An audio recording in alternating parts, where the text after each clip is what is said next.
Got everybody? Hey. Everybody ready? All right, good afternoon. I appreciate y'all coming, and I hope we don't take up too much of your Friday afternoon time. This has been an incredible ordeal for Deshaun. We toyed with the idea of having him here today, so I indicated to some people he might be, and we made a decision just a little while ago that it really wouldn't add anything because I wasn't going to allow him to answer any questions. And I think most of you all understand that. You've got investigations going on, and not just police departments have been asked to look at it, but the NFL, there may be other agencies that look at it. And my malpractice insurance wouldn't handle me allowing him to talk right now, okay? So if that was the case, then why else have him just sitting here listening to us talk about him? But that is what we're going to do and about this case. I want to start out with you, and then I'm going to ask some of the people that have been working on the case with me to offer some observations. But I think why they're really relevant is you folks have heard read a bunch of petitions. You have read some salacious allegations. You've seen at least two conferences, press conferences by Mr. Busby. You've seen, I think we counted 40 Facebook posts, 20-something Instagram posts, and so on. A couple of press conferences. And we've been noticeably quiet. Before I start with some observations and ask others, just so you know who's up here, I'll start right here with Leticia Quinones. Leticia is a member of our firm while also having her own firm. She's of counsel to our firm because we do a lot of cases together and is a member of our firm. She also has her own separate firm. We have, over the last 2 to 3 years, not only become very close friends, but involved in a lot of cases together. And now you'll see she is listed as an of counsel member of our firm. Rachel Lewis is from L.A. By way of University of Virginia Law School, University of Virginia undergraduate, UCLA Law School, a couple of clerkships, and has rapidly become, in a very short time, an incredibly big asset to our firm. Laura Hollingsworth is a partner in the firm, has been with me and us for 19 years now. Her husband used to be a partner in the firm, now has his own practice, has been intimately involved in this case with us from the beginning, and is a tremendous lawyer. Started out as of counsel when she was having 3 children, and then came back to full-time and a partner. And then, if we look here to my right in a second, is Leah Graham. Leah Graham has been, is a 6, 8, maybe into the 9th year lawyer, has been very, very involved in this case from the very beginning. And I want to go through those introductions because I'm obviously surrounded by 4 women. I wanted to make sure that you did not believe that we went out and hired women to be part of this case because of the type of it. These we were trying to do the count. Our firm now is majority women. The partnerships, until we had one just leave and move to Canada, were half and half women and men. And these lawyers, these friends, these very independent people who make their own judgments, have been involved in this from the beginning as we assess Deshaun and his case. And so when I get through with my comments, I'm going to ask them to make some observations if they have them. I don't know what any of them are going to say, but they have very strong feelings about not just what's going on, but about what the kind of person Deshaun Watson is and what we've done to try to figure out what we believe happened without some type of blanket condemnation of the people that have sued us. But let me start out about you folks, the media. I don't think there's any secret in Houston that I've probably, of the people I know that live, probably been the most strongest advocate of what y'all do that I know. Many of you have heard me say in other forums, in my lifetime professionally, first time I was probably ever quoted in '77, and I want the audience to know this because I don't join in the cynicism about the media. Even when we get criticism, even when we don't want to answer the questions you want to ask, even when we get upset with an article or broadcast. fact is, I've been doing this as far as publicly being asked questions by the media since 1977. I'm not happy about that figure because you can do the math after that. And since 1977, to this day as I stand here, I have never been misquoted, not by a single member of the media. I have been quoted saying some things I wished I hadn't said, but I said them, okay? And I didn't say they were off the record. I've never had anybody violate the off-the-record rule. So I stand before you as somebody who's not criticizing the media historically and not criticizing now. Y'all have done your job. You have not been unfair to us. And the reason you haven't been able, it has gone so badly for us in the media, is because we have not been comfortable talking to you. So y'all have done, I mean, everybody in this room, or anybody that's on the Zoom call, all knows that everybody in the media that I'm aware of actively and aggressively sought to get our side. And we refused. So I've been accused many times in the past of jumping in front of cameras too quickly or whatever. And some of you are not used to the fact that we're not talking to you. And the reason is we don't know what happened for sure. And you've heard me talk all along here about how in the world are we supposed to respond when we don't know the names of the people. And I've seen some talking heads that say, I can find out who did it, right? I mean, they just go look and they match up dates and try to figure out. That's not what it's supposed to be about. We're not supposed to have to guess who is accusing us of doing something wrong. And I have been, and you've seen our pleadings, I have been guided throughout this by a strong fear. What if we disagreed with a woman and her petition, and it turned out we were wrong about who it was? You and everybody else would rightly scour us for that. So we have been involved in something that I'm not sure y'all recognize how unique it is. And what's really important is to understand the dangers of what's happened these last 2 weeks. Not just the dangers to Deshaun Watson, but the dangers to anyone in which an opponent decides to try to ruin because it will help their case.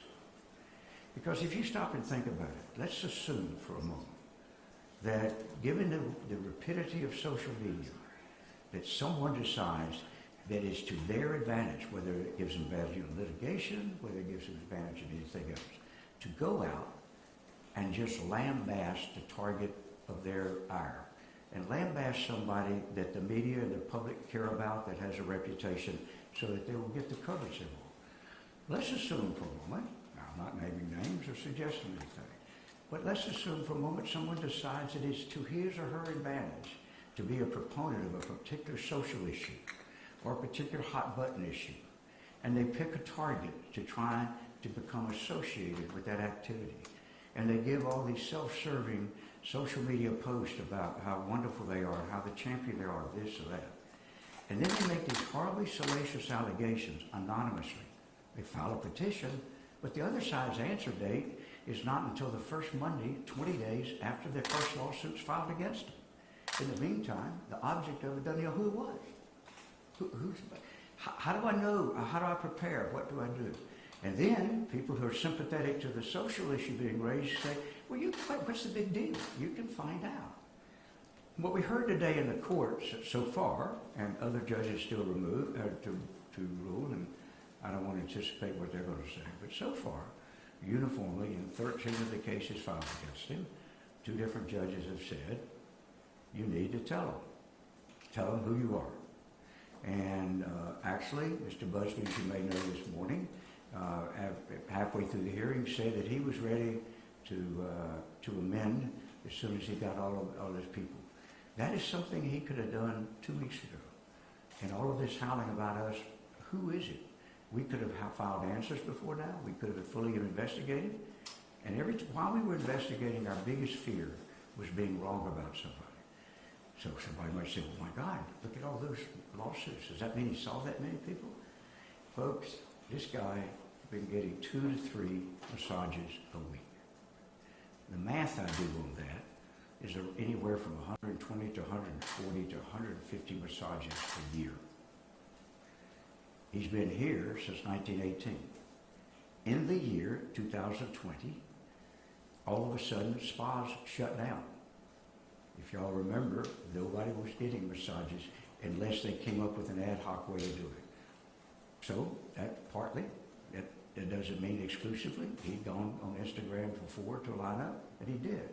But I've learned, but the fact is, the massage world during the pandemic changed. If you look at these allegations, my calculation is every one of them occur after we shut down for the pandemic. I was at a trial, so I'm pretty mindful of when everything shut down, and everything shut down in the middle of March.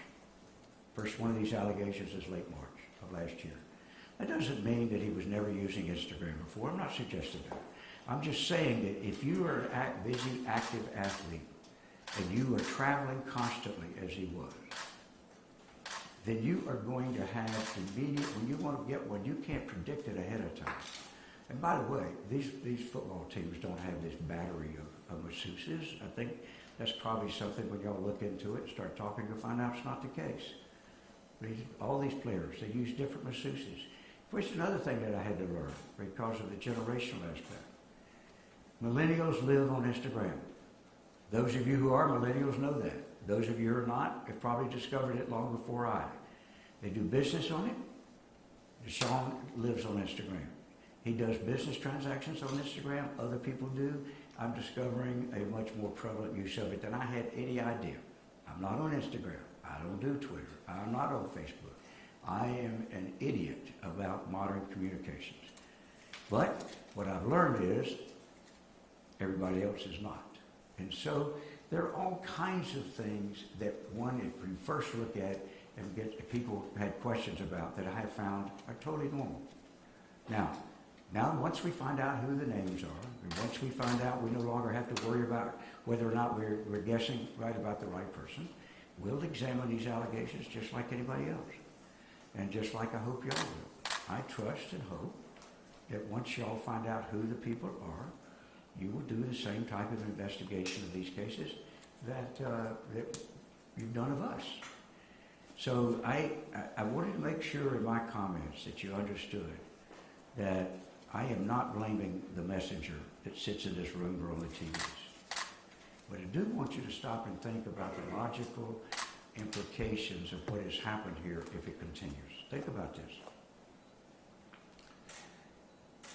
Social media, when I started out representing people of some prominence, the whole goal was try to get back and get a response right away. If you go back decades to the Bill Clinton days and all, they had their rapid response team, and their goal was to have an answer by that night. Okay? But back then, everything wasn't posted as soon as it happened.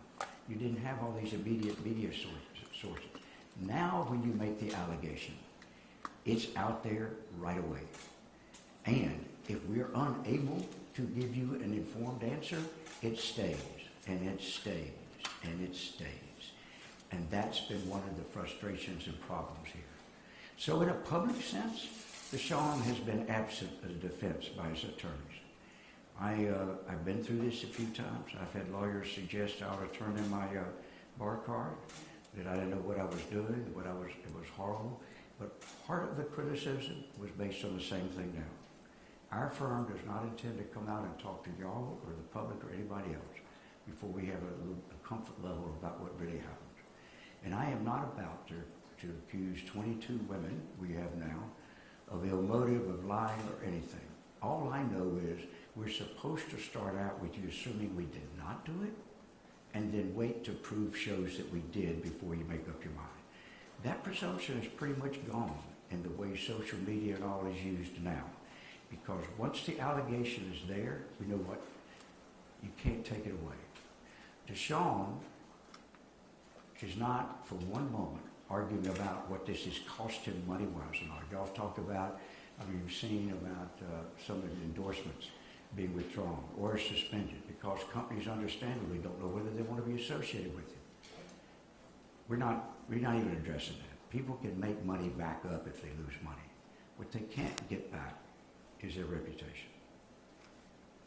And that is the most destructive thing about what's happened here, where we can't informedly and responsibly respond yet, and yet we have been hammered time after time.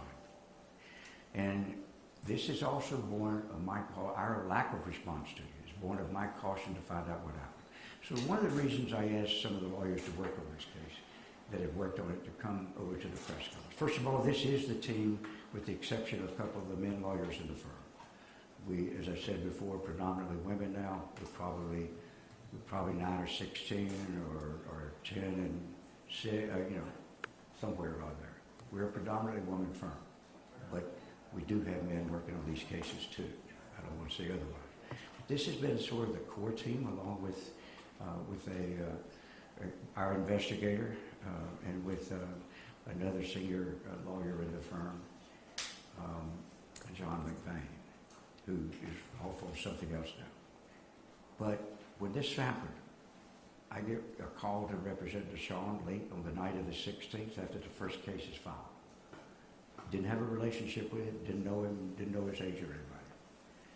I got a call on the referral. So that Sunday, I asked Leticia and Rachel, Leticia won't be too offended, 2 different ages, 2 entirely different backgrounds, of a gender that might start out believing this is true. And I know both of their politics, and I know both of their attitudes, and they would be instinctively pro-women in an issue that occurs. I wanted them to go down to where Deshaun was, I'll leave that out, and I wanted them to meet with him. And at that time, there were 14 different petitions. I think by the time they arrived to talk to him, there were 16. I may be wrong, but I think it's by the 16th of it. I said, I want y'all to spend 2 days with him, without me, without anybody else. I want you to go over as much as you can with him. And at the end of that day, I want you to tell me what you think. And they did. And they spent the time. And at the end of that time, they could speak for themselves. But both of them called back to say, we deeply, deeply do not believe this guy ever did anything non-consensual with any woman during any of this. He didn't coerce them. We don't believe he used his position. We don't believe he intimidated him. We simply do not. Were there sometimes consensual encounters? Yes.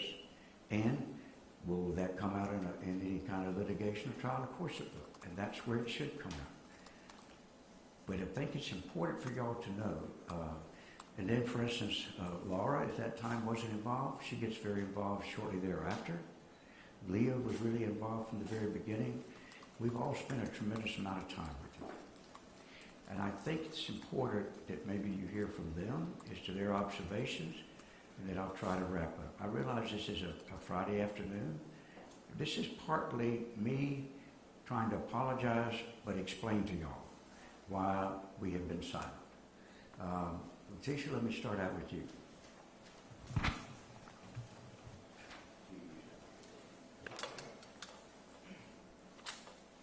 Good afternoon, everyone. As Rusty stated, my name is Leticia Quinones, and I've been working in the justice system now for over 22 years. One of the things that I love about the justice system and that I am truly in love with, and that is the Constitution. Because inside of the Constitution are safeguards. Safeguards to protect individuals who are accused and also who have been treated badly. And I've noticed one thing, and I'm truly concerned about it. I hope that Deshaun Watson's case is not the case where due process goes to die. It's a quote by my friend, Mr. Weiss. I am a mother of 2 daughters, 26 and 18. I am a woman of 49 years of age. At the level of law that I practice, I am a minority, not just because of the color of my skin, but because of my gender.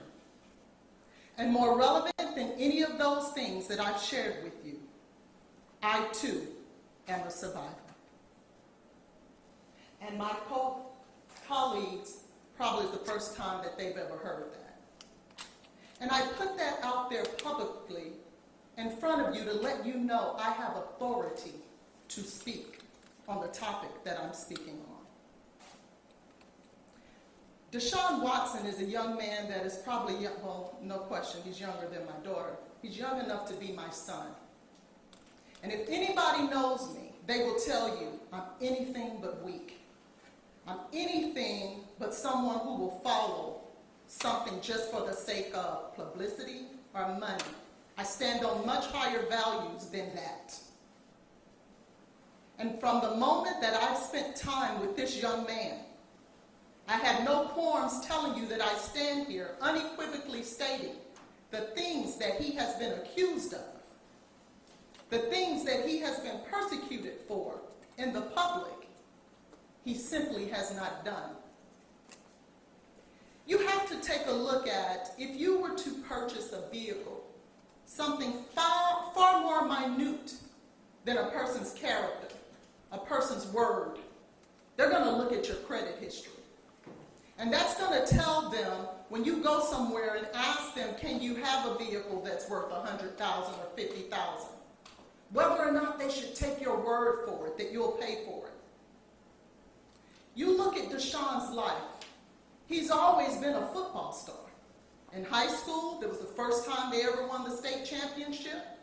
And he took Clemson to a national title.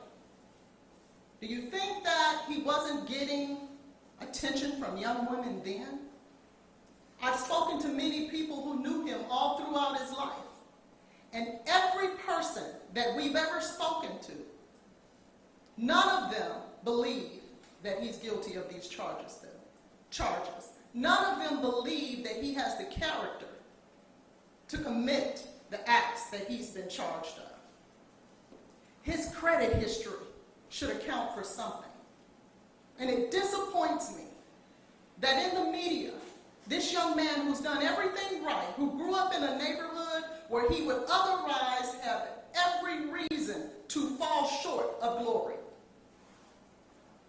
Nothing, not a speck on his record until these lawsuits. It disheartens me that some of you, some of us, will just jump on the bandwagon. And I don't discount anything that a young woman believes happened to her, because as I stated before, I too am a survivor. And I can tell you this, that when I think back over what happened to me, I would not, the first person I come in contact with to get justice wouldn't be a plaintiff's lawyer. That's something we need to think about. Other things that I just want you to think about before I sit down is simply this. The first lawsuit spells out everything, in my opinion. In that lawsuit, it states that when the young woman stated that she became uncomfortable and she voiced that to Deshaun, the massage session was stopped. He paid her what he owed her, and they left the room without incident. Not uncomfortable because of anything that he necessarily has done, but uncomfortable because of the areas that are important to him in order to be the athlete that had earned him a $160 million contract. We received an anonymous call, it wasn't anonymous, a random call from a young woman, well, she was an older woman, who knew him from a long time ago. And she described herself as a red-blooded redneck. Those were her words, not ours. And she said she was also a ballet dancer. And everything that he described about the areas that he needed massage was extremely important for him to be the escape artist that he is when he's in the pocket. And so I simply leave you with this. That young man, based on his career, out of all the obstacles in his life that he's had to face, not having a father, raised by a single mother, and the depths of neighborhood where he had every opportunity to fail, but didn't. And everyone who's come in contact with him that loves him, and his character stood on its own, he deserves the right for you guys in the public to allow this case to play out where it should, and that's in the courtroom. And I'll leave you with this. I want you to think about something when you start thinking about where he was getting massages and how many massages and reaching out on Instagram. For one thing, my children, everything they do is off Instagram. It's a new day and time. If you're going to advertise your business on Instagram, why is it a problem if a customer comes to you as a result of your advertising? When is that wrong? What is the purpose of advertising on Instagram if I can't come to you as a result of your advertising? But remember this, and I say this kid is 25 years old, this young man, he's a kid to me because of his age. This 25-year-old young man was thrown in the depths of something that he wasn't accustomed to. Money, fame, and stardom. A lot of these young men have to figure out they're just not normal anymore. And the first time that I met with Deshaun and we were sitting down across from each other, I said, son, do you realize who you are? Do you realize you can't be that same kid that you were when you were in Gainesville? It's different for you now. You have to move differently now. And he sat there perplexed and he said, you're right. You're right. I realize that, but Miss Leticia, I just want to be normal. And I said, Deshaun, you can't be normal anymore. Because now you have a target on your back. You're a superstar, you're a famous athlete, and you just got a contract for $160 million. So I simply ask you, let due process take its course. The one thing that this nation is founded on, the one thing that makes us so special than any other country, is that we afford everyone the presumption of innocence and due process. And if it's supposed to work for some folks, it should work for all. And it darn sure should work for Deshaun Watson because he's earned it. Thank you. There are many reasons she and I have become such close friends. One reason is we both grew up in the South and the different generations. And we're both familiar with the preaching she just did. And I love it. Because that's who she is, that's the way she feels about it, but that's the judgment that she brings in trying to decide what happened to you. I want to ask Rachel if she's got any observation. And by the way, this is really kind of unfair to her. Rachel may not tell you her age, but she shouldn't be concerned about it because she's 28. All right? But Rachel, you got anything?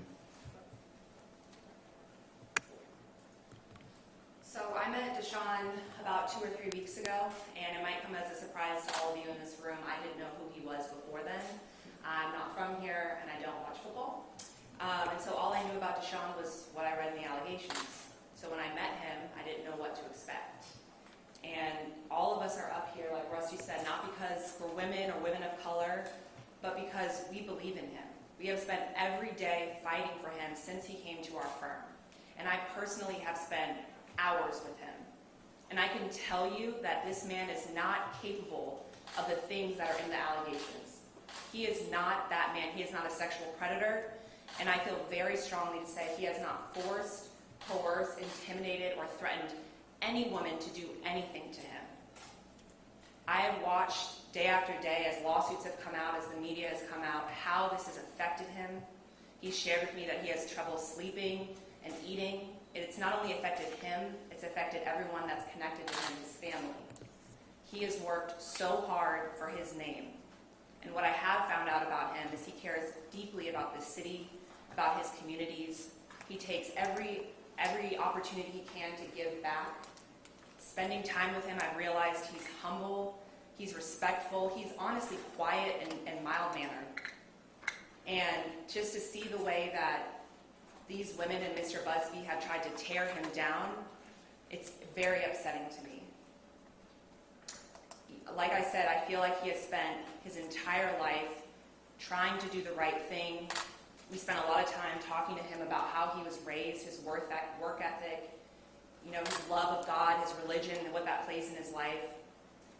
And I would ask everyone to not rush to judgment We are going to fight every day so that you all see the Deshaun that we know and that we've come to know.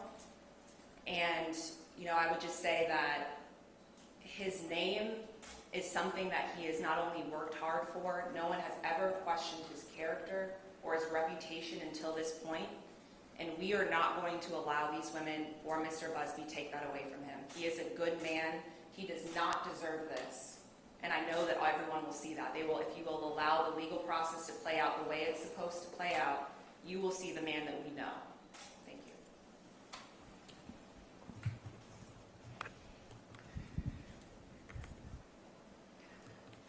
Leah Graham is a master at getting a bunch of stuff together very quickly.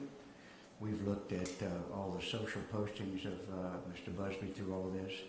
None of us as lawyers have ever experienced this kind of thing. This kind of dribble out 2 here, wait till you write that story. Then 3 here, wait till you write that story. 4, 3, always, as I've said repeatedly, anonymously. And to what end? Leah, I want to ask if you came at it after, really, I think, they got back from visiting with Deshaun. You want anything to say?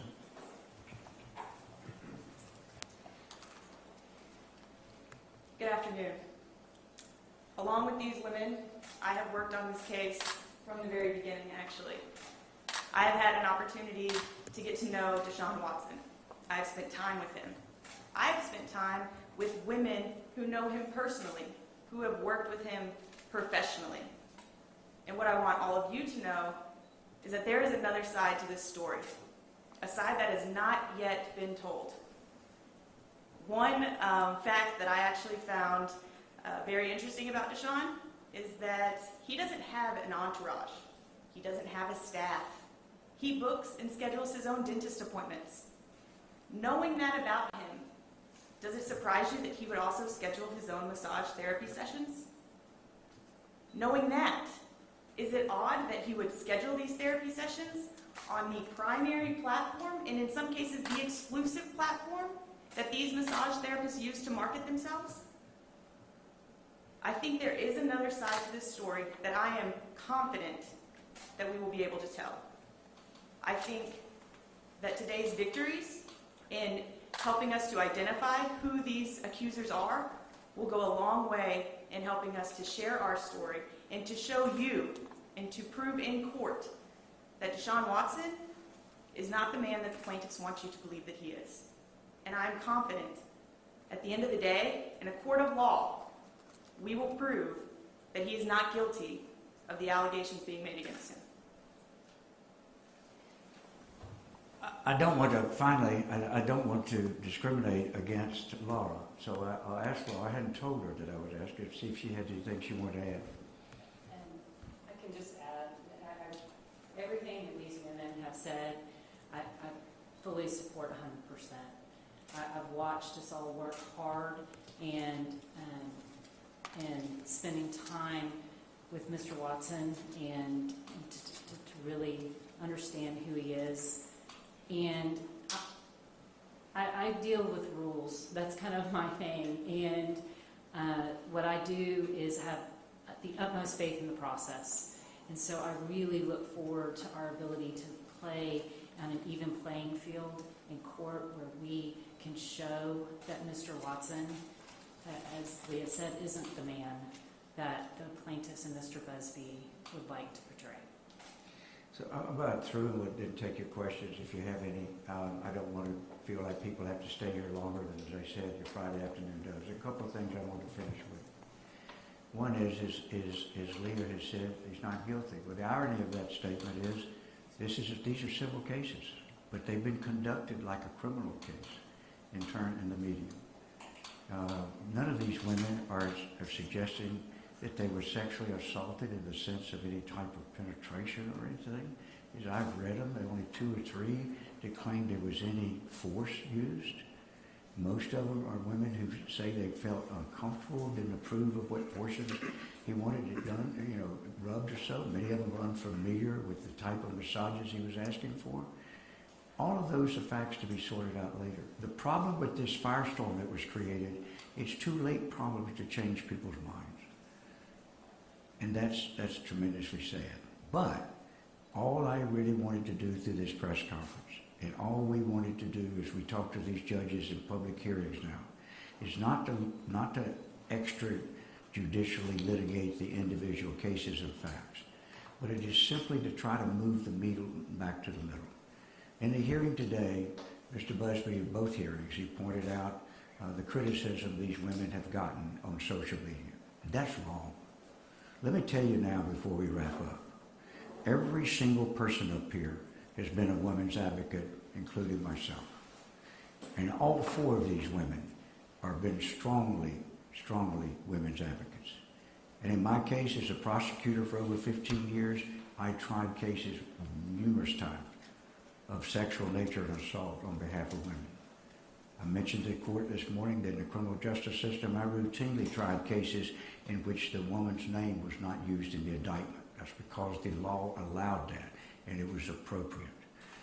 I think if you go behind Leticia's comment, the point is we wanted to encourage women to go to law enforcement, investigate these cases, and prosecute the wrongdoers. We have said from the beginning we will totally cooperate with that process, and that still hasn't changed.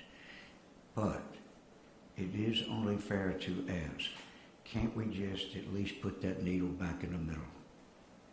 There was a labor secretary during the Nixon administration that is the source of that quote many of you have heard. He was congratulated on being found not guilty, and he stood on the courthouse steps in New Jersey and said, now where do I go to get back my reputation? Where do I go to get back my new good name? That is going to be part of the challenge for us and something that we're incredibly dedicated to trying to correct. But for the public message is, please don't denigrate these women for coming forward. Don't be writing all this social media stuff criticizing them. That doesn't do anything but demean all of us. Make a decision about their complaints based on later what you find out, either through media investigating, before there's a trial or before there's a court, or whatever. Mr. Busby has said on social media he believes in the publicity angle to try to sort out other victims and somebody that he's suing on behalf of, other victims of the bad guy that he's suing in his point of view, in his mind. And he wants to encourage the public to investigate, the media to investigate. I second that. But there's no room for attacking these women. And we have not done it. And we will not do it. We may, in individual situations, disagree with them about facts, as you've heard. But the entire process of the social fabric of our country and our society demands that a woman not be attacked for making an allegation. And we're never going to beat up on anybody before they have earned it in public at the great expense of our client. But I hope that people listening or who read this will recognize there is no place for doing that. And you need to leave these women alone. A searching examination of them and their background and whether they have a motive or anything, that's what the system always does. And that's appropriate because we do not believe the allegations. And so we'll be challenging them. But we're not going to be encouraging people to attack these women. I think at the end of the day, if we get it to where people stop and say, you know what, maybe all these things aren't true. Why don't we wait and see what else develops? Why don't we see who and what is true here? We will have made some progress. But I want to thank y'all for being here. And by the way, I would also say to use those of you who are the haters who write all these horrible things about Deshaun, because see, I pointed out in court this morning, there are just as many bad things being said about Deshaun, or more, or worse, than there have been about any of the women. Haters on both sides, take a blank vacation, please, and let the system work. Now, do you have any questions? Are you saying that people Department of Justice were on Instagram for massages and then engaged in consensual sex acts? I'm sorry. I'm not asking you to take the mask off. I'm apologizing for myself. I have trouble hearing through it. Do you mind saying it again, please? So are you saying that on Instagram, Deshaun reached out to some of these women on Instagram, booking a legitimate massage, and then engaged in consensual sex acts with some of these women? No. I'll put it another way. I mean, you could get that from what I'm saying. That in some of these massages, there's going to be no question. We've never run from it. Our first announcement has always been about consent. That on some occasions, some sexual activity would have taken place. I'm not going into what it is or how, the nature or the numbers or with whom. But I think you can rightfully assume that. The question always that we have always been emphasizing, never at any time under these circumstances, just as Leticia said, that this young man ever engaged in anything that was not mutually desired by the other party. Have you heard from HPD or the NFL, and so what have those conversations been? Sorry, do you want me to say that? I'm going to repeat questions if that's okay with y'all, because some of you are in the back. The question was if we heard from HPD about this or the NFL. We have not heard anything from HPD, and I suspect they're going to be incredibly careful in light of the allegations Mr. Busby made about a family connection. Most of the time, I wouldn't expect to until they have talked to a bunch of witnesses. I think the one reason we've always encouraged these women to report these offenses, that they contend to offenses, for two reasons. I believe that's where this kind of thing always ought to start, is with law enforcement.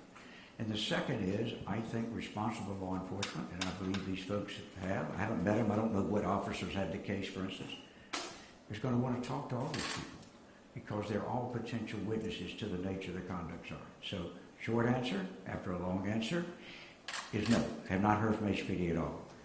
I have not also heard from the NFL. But the NFL usually does the same thing. They want law enforcement, particularly once the case is reported to law enforcement. The history of these is the NFL may be privately gathering documents and information they can, but they generally try to wait until law enforcement is full of their investigation before they do something. Because that's really the only thing that's fair to both sides. So, no, we have not been in touch with any representatives of the NFL nor the police, but we do understand both are looking at it. Rusty, I know you haven't heard from HPD, but do you know how many criminal complaints have been filed against Deshaun? I know one was publicized, Yeah. but Tony said there was 2 or 3. So. No, Tony is our only source of information on that. My understanding is in his last press conference he said 2 women had. Now, whether some others have come forward, I don't know. Now that so what do we have?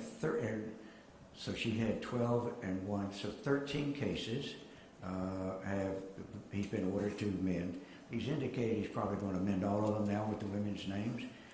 I don't know whether that number has changed, but I would encourage any and all of those women who believe that they've been wrong to report it to the police. I strongly am an advocate of that. Anytime a woman thinks she has a legitimate complaint, she should go to law enforcement and be encouraged. In fact, one of the things that bothered us is this idea that he didn't trust HPD, so that discourages women to do it. And I think that's wrong. I also just want to clarify with you. Sure. Are you going to be representing Deshaun in front of or with NFL investigators as well when that time comes, and do you anticipate him fully cooperating with that? I will be representing Deshaun in all of this as long as he hasn't decided that I've screwed it up so badly he wants another attorney. All right? Rusty, nothing against you personally. I was hoping to ask this question today to Deshaun Watson, but he's 25 years old. He is accused. He's 25 years old. Right. He's accused in 22 civil lawsuits involving sexual misconduct. Lost millions of dollars in sponsorships. What does Deshaun Watson want people to know right now? He wants any vehicle he can to restore his reputation for things he feels strongly he didn't. He's not talking to y'all because of me. It's as simple as that.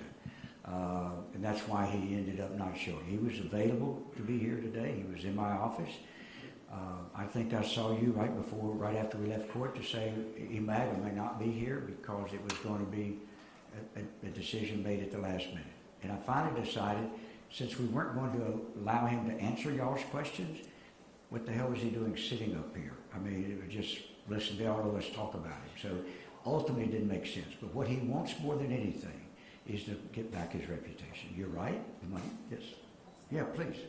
Leticia has something. Go ahead. You may. I was going to say, I can tell you this wholeheartedly, what he wants you to know, because we've had these conversations millions of times.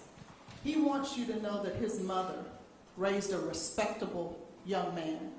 He wants you to know that he is responsible to his communities, to the women that grew up around him, and to women he doesn't know, including the 2 women when he got his first check, that he gave them a portion of it because he told someone he would, and he kept his word on that. He wants you to know that he is a man of character, a hard-working young man who has earned everything that has ever been given to him, and that he would not throw it away by disrespecting young women and assaulting them sexually, because he doesn't have that to do. And so when you ask what would he want you to know, he would want you to know that his mother raised a respectable young man who would never violate a woman's conscience, because it would violate his own. And he would want you to know that the full tapestry of his life is relevant in trying to decide the validity of these charges. He wants you to do exactly what Leticia said earlier. Take into consideration what he has been like until all this happened in the public mind, and make that a relevant piece of evidence. He would want you to know he didn't ask those 18 women to come forward. He didn't do that, and we didn't ask most. Most of them contacted us. And we never suggested the fact that 18 women spoke so well of him, and there were many more, that meant, therefore, he wasn't guilty of anything wrong. We meant only as you go to make up your mind about whether this guy is the demon and the sexual predator that he's been accused of by Mr. Busby, as you go to make up your mind, look at all these factors, the very things that she's talking about, the full tapestry of that man's life. Because in all due respect, what we witnessed here is a new model for extortion. That's all. You bleed it out, you keep saying it, you keep saying it, and you keep talking about it. You say it's not about money when the whole thing happened. One of the things I haven't seen y'all talk about much that might be worth noting. One of the women that testified at the press conference on Wednesday, or was there and spoke, the issue was, she said, this is not about money.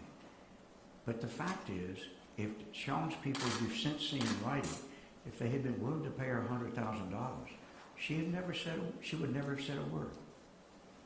Now, I don't know how she was willing to go forward, and she has every right to do that if she thinks she has a right for a suit. But if you're somebody like Deshaun, well, wait a minute, she wanted me to pay her $100,000, and she would never say anything about it. And only when we said we wouldn't pay are these allegations made. Is it unheard of for a demand to be made in civil litigation? No, it's not unheard of. Is it wrong for somebody to make a demand? No. But those are all relevant facts in deciding the credibility of the facts.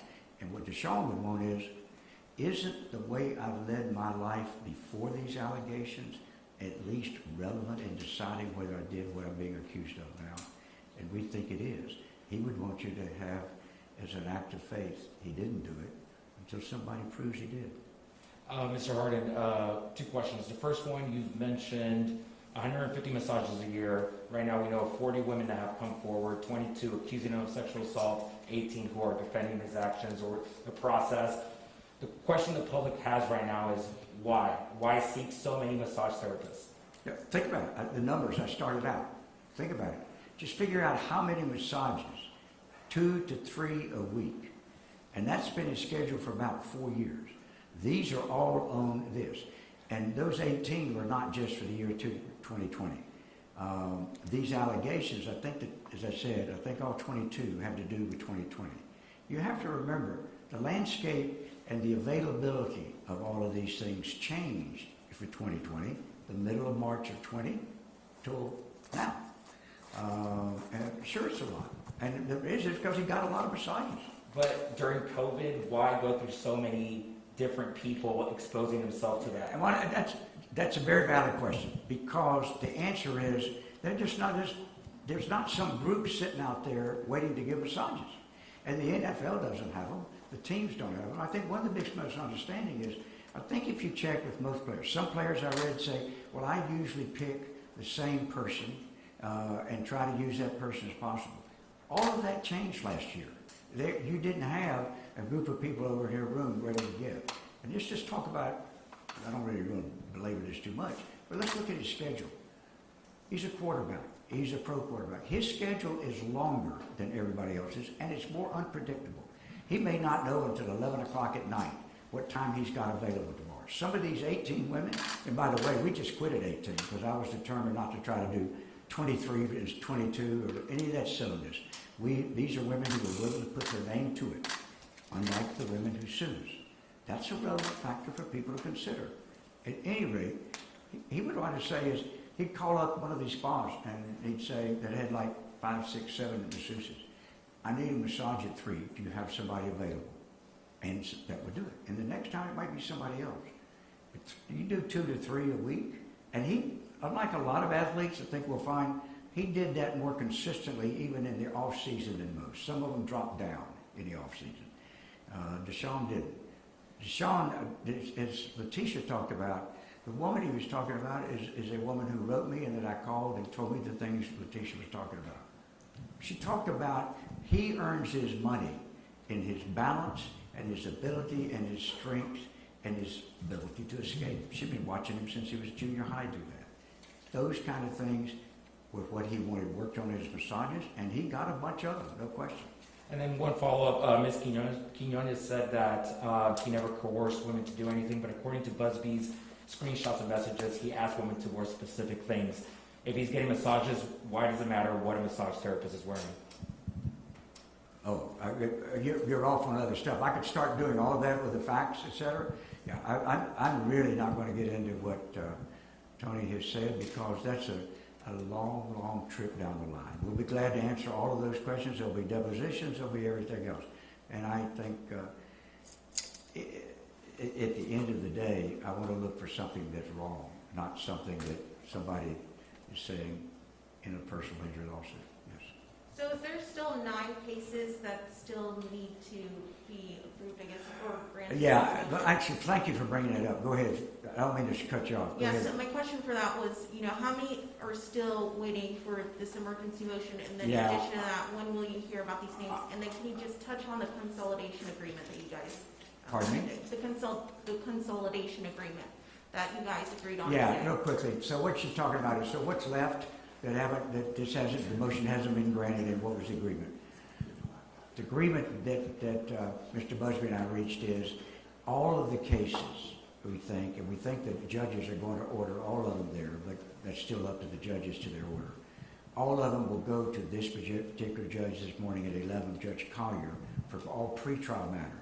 When a case gets ready to be tried and gets to that stage, then that case will go to the judge whose court it was originally filed in. So all of the discovery and depositions and all of that things will probably be combined before Judge Collier for all 22 cases. Probably, but the individual judges are going to make the decision. So right now, only 13 cases have been spoken for. However, Mr. Busby's indicated and asked before we came over, if we agree to amend the one that's scheduled for a hearing this afternoon at 4, will y'all take that down? And we have. So the 4 o'clock one is off, so now we're at 14. So we really, we're at 8 cases left, and my guess is that the same ruling will ultimately be decided. But those judges all still have the right to make their individual ruling. Does that make any sense?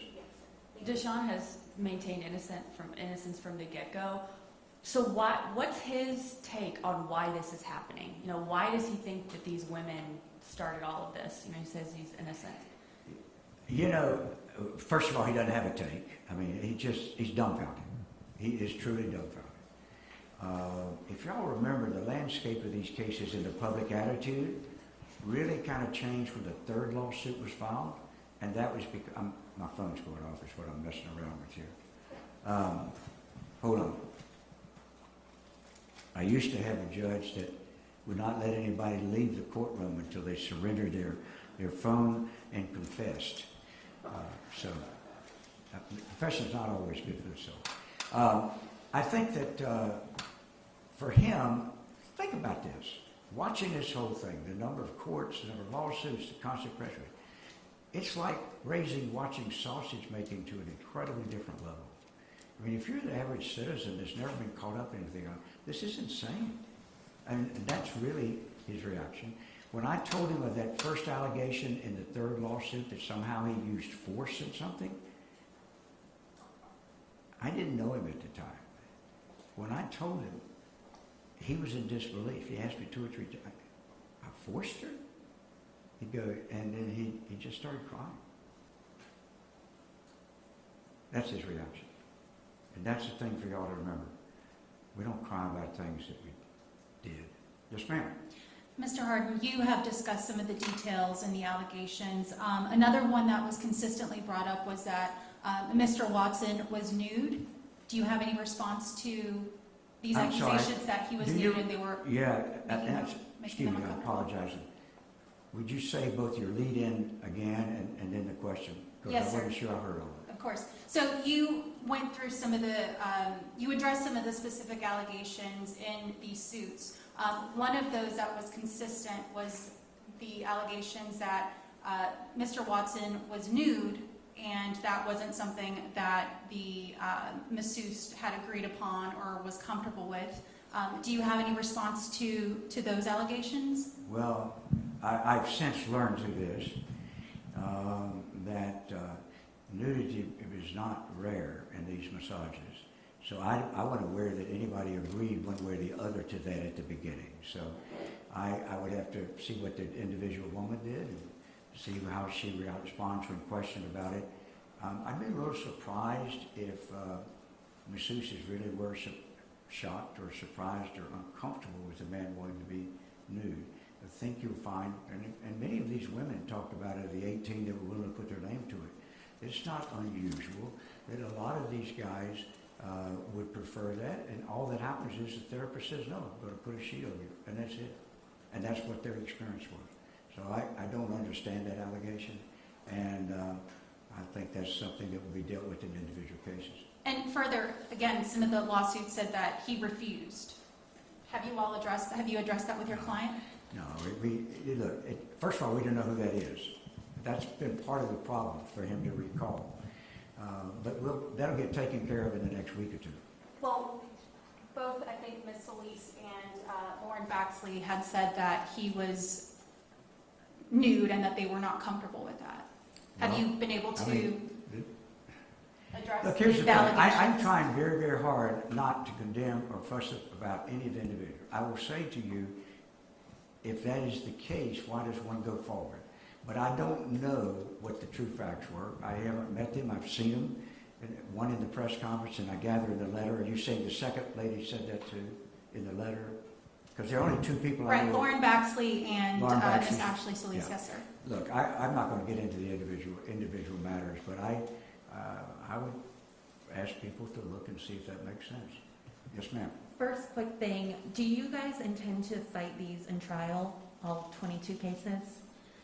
Oh, absolutely. Okay. I mean, absolutely. And then second thing, so one thing that we've learned just as a nation over the last 3 years really, or since 2017 I think, is that some good guys are capable of really terrible things. And so I just wanted to bring that to you and see what your answer to that would be, and maybe you could kind of elaborate on some of the challenges that y'all might be kind of up against. Now, let me see if I understand. Is the question that you've learned over time that guys are capable of doing horrible things? I'm bringing forward the... I'm not arguing with it. I mean, I'm about to say amen.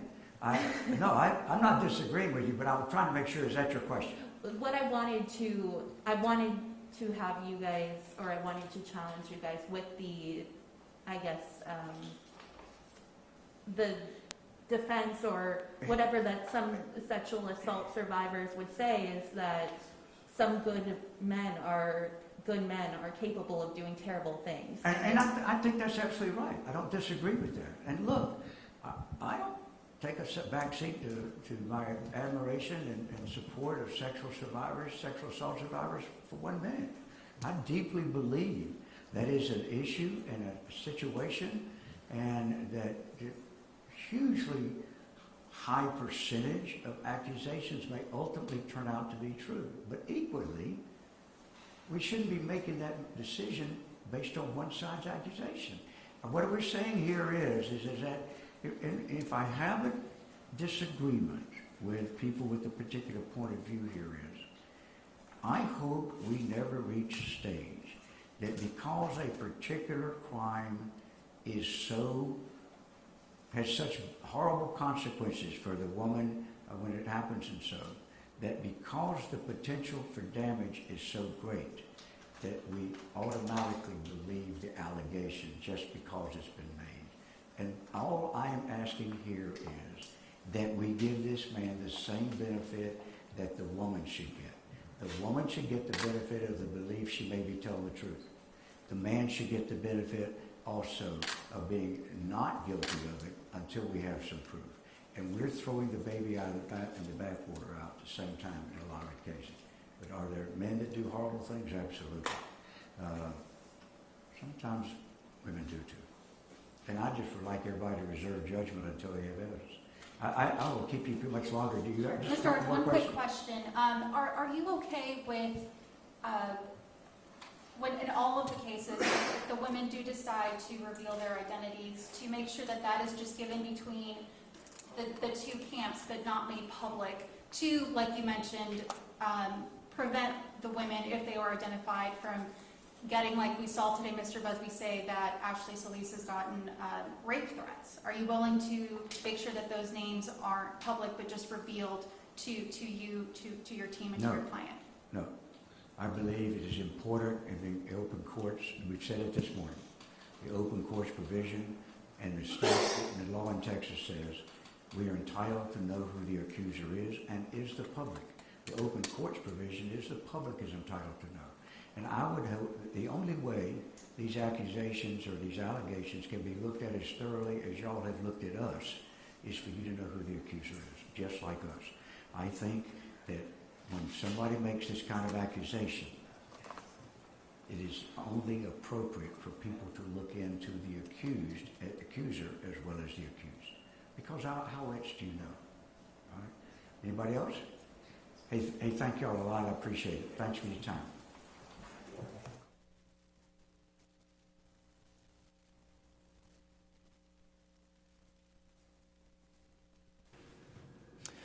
Good afternoon, everybody. Will Dupree here in the KXA live studio. Thank you all for sticking around. That was a news conference called by Rusty Hardin, who is the attorney for the Texans quarterback Deshaun Watson.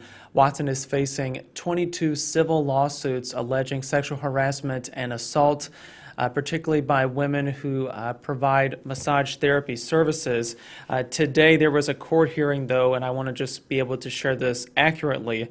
A court hearing decided that the names of 13 of the 22 women who have filed lawsuits against Deshaun Watson will be made public following that hearing today. We have more reporting about this available on our website. That's kxan.com. If you'd like to read a little bit more about what some of those accusations are, there is detailed reporting there too. Thank you all again for watching. I'm Will Dupree here in the KXAN live studio. We'll see you back here throughout the day with additional updates. Everybody take care.